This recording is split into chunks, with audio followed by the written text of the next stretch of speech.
हीर नहीं, अबला नहीं, ना ही वह बेचारी है, जोश भरा लिबास पहने गर्व से चलती आज की ना। अगर बनूं तो कितनी बच्चियों को मोटिवेशन मिलेगा। बच्चियां हैं, सुनीता है, आज वो साइंटिस्ट है। नमस्कार, आपका बहुत बहुत स्वागत है राजनीतिक शख्सियतों से मुलाकात के क्रम में। आज हम बात कर रहे हैं चौमू विधानसभा क्षेत्र से माननीय सुषमा यादव जी, जिनका परिचय हम एक कविता की पंक्तियों से देते हैं। हमसे बात करने के लिए आपका बहुत बहुत स्वागत है। धन्यवाद हनुमान जी। सबसे पहले बात करते हैं, आपका शुरुआती जीवन सफर कैसा रहा, उसके बारे में आप बताएं। शुरुआती जीवन मेरा गांव जो है बहरोड, जो एक पंचायत है, अलवर जिले से मैं बिलोंग करती हूँ। ढीकवाड़ मेरा गांव है, पहाड़ों का एक गांव है, वहाँ पे मैं पली पड़ी और 12वीं क्लास तक मैंने वहीं से किया है।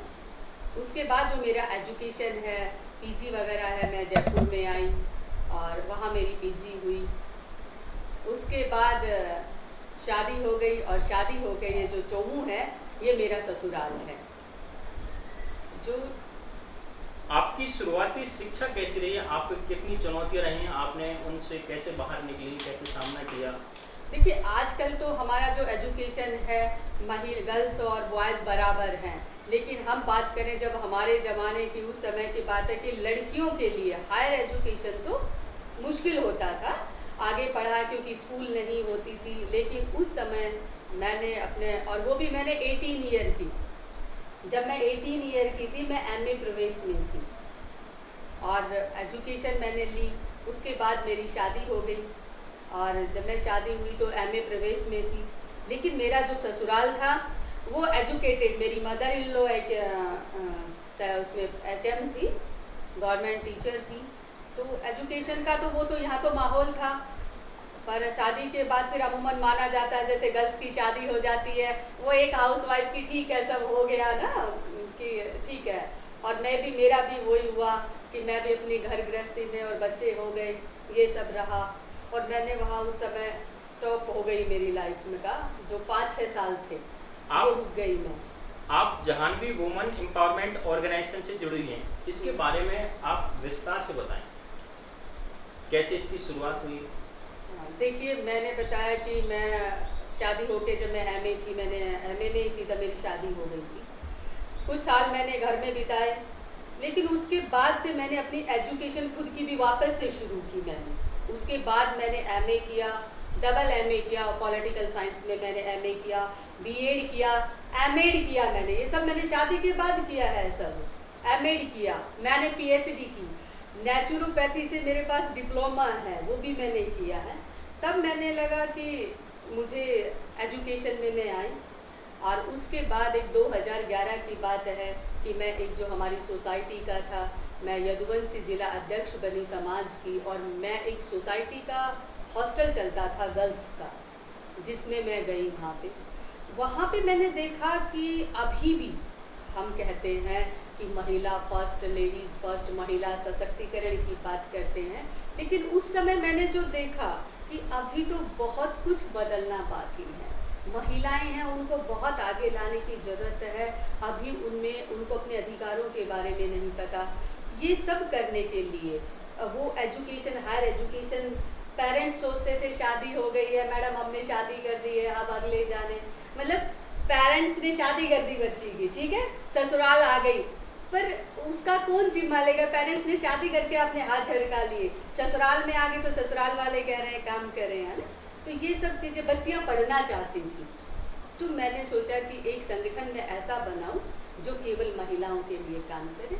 और 2013 से मैंने जानवी वुमेन एम्पावरमेंट बनाया, जिसके तहत मैं महिलाओं के लिए काम करती हूँ, उनकी हेल्थ के लिए, उनकी एजुकेशन के लिए।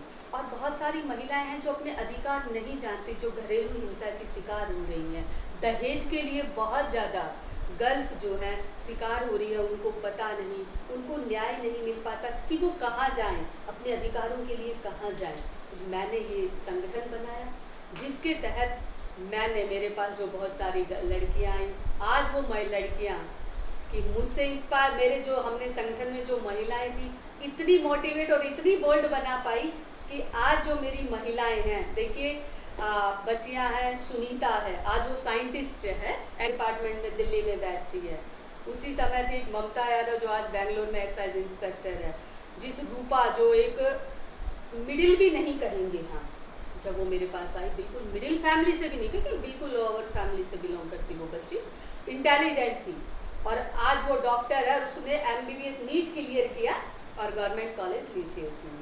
तो इतनी जो महिलाएं हैं, और मैं उसकी बात करूँ, मैं एक निजी कॉलेज की प्रिंसिपल हूँ, तो वहाँ भी मेरे पास BEd, STC, शिक्षा शास्त्री, BSc BEd, BA बहुत सारे कोर्सेज चलते हैं। तो वहाँ से तो मेरी ना जाने, मैं हनुमान जी मैं आपको बताना चाहूँगी कि मैं जिस कोने में भी जाऊँ, आप एजुकेशन में, PTI, पुलिस में जहाँ जाऊँ, वहाँ मेरी आज हर बच्ची आपको एक बड़े पद पर आसीन मिलेगी। और उस समय मुझे बहुत अच्छा लगता है कि मैंने एक एम्पावरमेंट के माध्यम से या बच्चियों से कॉलेज के माध्यम से एजुकेशन, क्योंकि एजुकेशन से ही बच्ची की दिशा बदल सकती है और उसकी दशा, ये वो दिशा बदलेगी तो उसकी एजुकेशन से उसकी दशा बदल सकती है। और वो मैंने काम किया इस NGO के माध्यम से। आप वुमेन एम्पावरमेंट की बात कर रही हैं, तो हम आपसे पूछना चाहेंगे आपका कोई ऐसा अनुभव या आपका कोई ऐसा केस हो कि आपने किसी बच्ची को देखा और एक बहुत ही मतलब एक बहुत ही निम्न स्थिति में देखा हो, आपने उसकी मदद करी शिक्षा के माध्यम से और अन्य माध्यम से, और आज उस बच्ची के जीवन में जमीन आसमान का फर्क आ गया, बोल के उसका जीवन एक सफल हो गया, तो ऐसा कोई आप केस बताएं। देखिए, मेरे पास एक बच्ची आती है और उसकी शादी बचपन में हो चुकी होती है, बचपन में उसकी शादी हो गई, मानते हैं कि थोड़े दिन रहते हैं, फिर वो जाना आने जाने शुरू हो जाती हैं, और जब उसको पता भी सही मायने में शादी का मायने अर्थ ही नहीं पता था, जब तक तो उसको 2 बच्चे भी हो जाते हैं, और फिर लगता है कि अब उसको ससुराल के हस्बैंड से नहीं बनती है, क्योंकि एक बच्ची है, बाद में उसकी भी अपनी भावनाएं हैं, अपनी इच्छाएं, वो पढ़ना चाहती थी, लेकिन ससुराल की तरफ से उसको इतना सपोर्ट नहीं है। और यकीन मानिए उसको मैंने जो जानवी वुमेन एम्पावरमेंट है, बच्चों को रखा, और उस समय भी जब कोरोना काल चला था, जब घर वालों ने निकाल दिया, मैंने उनके बच्चों को रखा और मैंने कहा कि तुम बस देखो और यहाँ पढ़ाई करो। उनका जो खर्चा था वो मैं देती थी, और आज वो लड़की सेट है, एक खुद का अपना काम करती है और ससुराल में भी खुशी जीवन जी रही है। एक नहीं, ऐसे मेरे पास हजारों वाक्य।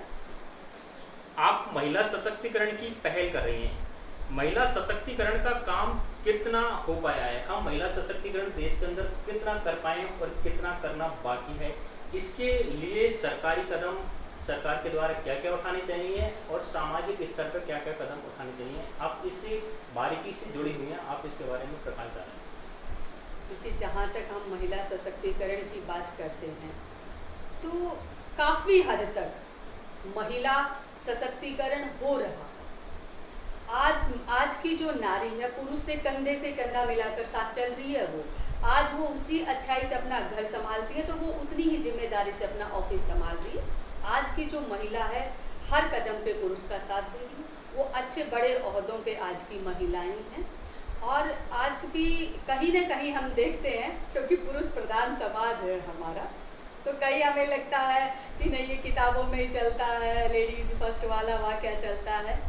आज भी हमें बहुत ज़्यादा, मैं तो यही मानूंगी कि 50% वो काम हुआ है जो कागजों पर, अभी उसको धरातल पर लाने के लिए समाज में की जो मेंटलिटी जो बनी हुई है, हमारा जो पुरुष है, उनकी सोच अभी भी थोड़ा चेंज होना बाकी है। पर आज का जो युवा है वो बदल रहा है, उसकी सोच में भी परिवर्तन है, और वो आज महिला को कंधे से कंधा मिला के वो साथ चल रही है उसके साथ। और हमारी जो माननीय प्रधानमंत्री जी हैं, वो जो हमारा एक बिल बहुत सालों से कभी पारित ही नहीं हुआ, और मैं आशा करती हूँ कि हमारे आज लोकसभा में वो चल रहा है, और माननीय प्रधानमंत्री जी जो है वो महिलाओं को बराबर की, क्योंकि 50% की हकदार है महिलाएं, वोटर्स भी हैं या आबादी भी तो 50% है महिलाओं की, तो वो कहीं न कहीं अब चल रहा है और बराबर का अधिकार मिलेगा महिलाओं को। आप राजनीतिक क्षेत्र में और उसके साथ राजनीति के साथ साथ आप सामाजिक संगठनों से भी जुड़ी हुई हैं जी, तो इसके लिए हम आपकी ऊर्जा की, आपकी सक्रियता की काबिले तारीफ करते हैं, क्योंकि ज़्यादातर हम लोग देखते हैं कि यदि वो किसी संगठन से किसी भी एक पेशे से जुड़े हों, उसके बाद उनके पास इतना समय नहीं बचता है, या फिर उनकी सक्रियता या फिर रुचि कम हो जाती है। लेकिन आप राजनीति में हैं, शिक्षण संस्थानों से जुड़ी हुई हैं, इसके बाद भी आप सामाजिक संगठन हैं और विशेषकर वो संगठन है जो महिलाओं के लिए एम्पावर करते हैं। आप खुद इस तरह के संगठन चला रही हैं, तो इस तरह की आपको ऊर्जा प्रेरणा कैसे और कहाँ से मिलती है? ये सारी मेरे को ऊर्जा और प्रेरणा मैं उन बहनों को देखती हूँ ना, मेरी बहुत सारी बहनें हैं और मेरी माताएं हैं जिनकी वो बहुत किसी लेवल तक टॉर्चर हो रही है, जिनकी इच्छाएं काम है ना, वो पूरे नहीं हो रहे हैं, या फिर कहीं न कहीं देखिए मुझे उस बात से लगता है कि महिला अबला है, वो तो हम बिल्कुल भी नहीं हैं। और मैं ये सिद्ध कर दूंगी, मैं प्रूव करूंगी कि हम किसी से कहीं भी कम नहीं हैं। तो जब मैं देखती हूँ और मेरा किया हुआ एक बच्ची के चेहरे पे जब मुस्कान आ जाती है ना, तो मुझे कितनी सारी हजारों गर्ल्स जब मैं कॉलेज जाती हूँ और मैं उनके मुस्कुराते चेहरे देखती हूँ, मैं हॉस्टल आती हूँ और मुस्कुराते हुए चेहरे देखती हूँ, तो मुझे और ऊर्जा मिलती है और आगे चलने के लिए प्रेरणा। और मैं ये चाहती हूँ कि मेरे साथ कितनी बच्चियाँ एटलीस्ट मैं कर पाई कुछ, और मैं अगर कहीं उनके लिए मैं काम कर रही हूँ, और मैं ये चाह रही हूँ कि मैं अगर बनूँ तो कितनी बच्चियों को मोटिवेशन मिलेगा उस चीज़ के लिए, काम करने के लिए। और मैं चाहती हूँ कि वो देखें, मैं उनके लिए मैं उस मुकाम तक पहुँच पाऊँ कि मैं उनकी जिस लेवल पे उनकी हेल्प होनी चाहिए, जहाँ तक जिस तबके की गांव से देखी, हम कहते पढ़ी लिखे नहीं, लेकिन ऐसी महिला हैं जिनको सपोर्ट की ज़रूरत है, तो मैं उनके लिए कर पाऊँ। और जब मैं उनके चेहरे देखती हूँ तो बस मैं और चल पड़ती हूँ और तेज गति से दौड़ पड़ती हूँ। आप महिला सशक्तिकरण के लिए जो कार्य कर रही हैं, यदि हम देखें कि वो थ्योरेटिकल है या प्रैक्टिकल है, तो प्रैक्टिकल में आप बता रही हैं, ये फैक्ट है दर्शकों, आप इसको जाकर चेक भी कर सकते हैं। मैडम के द्वारा जो लड़कियां सशक्त की गई हैं एजुकेशन से, फाइनेंशियली और अपनी प्रोफेशनल लाइफ में, कोई आरएस है, कोई साइंटिस्ट है, और हर एक क्षेत्र में, यहाँ तक कि मैडम ने हर फील्ड में अपनी महिला लड़कियों को सशक्त करके और भेजा है। इसके लिए मैडम आपके लिए हम महिलाओं की तरफ से बहुत बहुत शुक्रिया। आपका बहुत बहुत आभार, धन्यवाद। इसके साथ अब मैडम हम आपसे कुछ राजनीतिक चर्चा करेंगे जी। सबसे पहले हम बात करते हैं चौमू विधानसभा के लिए कौन कौन से मुद्दे होंगे, क्योंकि आने वाले विधानसभा चुनाव आ रहे हैं राजस्थान के लिए। इसके लिए चौमू विधानसभा में आपकी नज़र में कौन कौन से मुद्दे मुख्य होंगे, आप उन पर प्रकाश डालें। देखिए, चौमू जो विधानसभा है, ये मीठे सब्जियों के बारे में जाना जाता था, क्योंकि यहाँ की फेमस है मीठे पानी की सब्जियाँ। आप देखते हैं कि यहाँ का दूध जो है सप्लाई होता है, आसपास के एरिया में दूध सप्लाई होता है। यहाँ की जो चिकित्सा है वो भी आप जानते हैं कि इसके नाम से चौमू अपने आप में जाना जाता है। लेकिन आज अब चौमू क्षेत्र की ये कंडीशन है कि यहाँ पानी नहीं बचा, यहाँ का जो किसान है वो बेरोजगार हो गया। मीठा तो क्या, कैसा ही नहीं बचा है यहाँ पे, यहाँ का युवा बेरोजगार है। तो पानी की समस्या सबसे बड़ी मेजर है, युवा यहाँ का बेरोजगार है। और यहाँ जो है एजुकेशन के लिए मैं बात करूँ, चूँकि मैं एजुकेशन से जुड़ी हुई हूँ तो मैं ज़्यादा एजुकेशन की बात करूँगी कि यहाँ पे लाइब्रेरी चलती है, हर तबका यहाँ पे जो ग्रामीण जो एरिया है, गरीब परिवार हैं बहुत सारे, तो उनके लिए कहीं भी लाइब्रेरी नहीं है, बच्चों को पढ़ने की सुविधा नहीं है। मैं खुद भी स्टेट हॉकी प्लेयर रही हुई हूँ, तो मुझे जी मैं स्टेट हॉकी प्लेयर हूँ, शादी के बाद भी मैंने हॉकी खेली है। तो मैं चाहती हूँ कि आज का जो युवा सिमट गया है मोबाइल वगैरह में, तो आउटडोर गेम्स के लिए स्पोर्ट्स एकेडमी होना आज के लिए बहुत ज़्यादा ज़रूरी है। तो ये चीज़ें जो हैं चौमू में होनी चाहिए। आपने स्पोर्ट्स की बात चला दी, राजनीतिक चर्चा होते होते थोड़ी सी इस पर संक्षिप्त रूप में हमसे आपसे चर्चा करेंगे।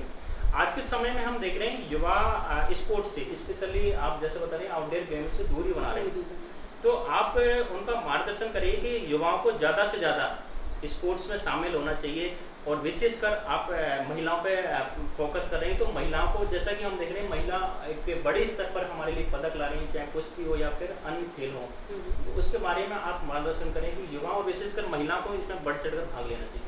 हाँ, महिलाओं को इसमें गेम्स में बढ़ चढ़ के हिस्सा लेना चाहिए। जिसे कहते हैं कि हमारा स्वस्थ शरीर में ही स्वस्थ दिमाग का निवास करता है। खेलेंगे, फिट भी रहती हैं महिलाएं, और गेम्स का अपने आप में एक अलग महत्व होता है। हमारे गेम्स हमारे लिए आगे जाके जिस भी चीज़ में देखिए वैकेंसी वगैरह आते हैं उसमें भी हमें बेनिफिट मिलता है।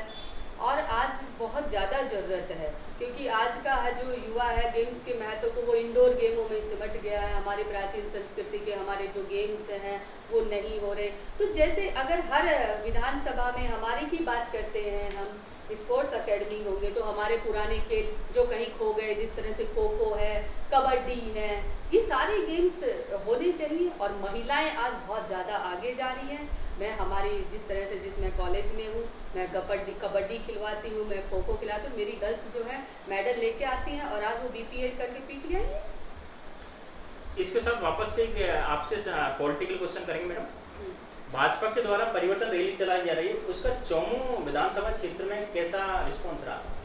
देखिए, जो परिवर्तन यात्रा चल रही है, ये तो श्योर है कि हम राजस्थान में भी कमल खिलेगा और परिवर्तन तो निश्चित होगा।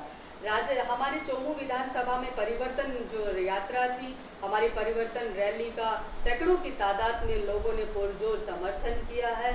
और जो हमारी रैली यहाँ पे आई थी, बहुत हजारों की तादाद में लोग थे, पूरा उनका गर्मजोशी से स्वागत हुआ। हमारे जो बड़े लीडर्स थे उनका भी अच्छा सहयोग रहा और परिवर्तन रैली जो थी बहुत अच्छी थी। और मैं चाह रही, मुझे पता है कि जिस परिवर्तन रैली है तो राजस्थान में अब की बार कमल खिलेगा।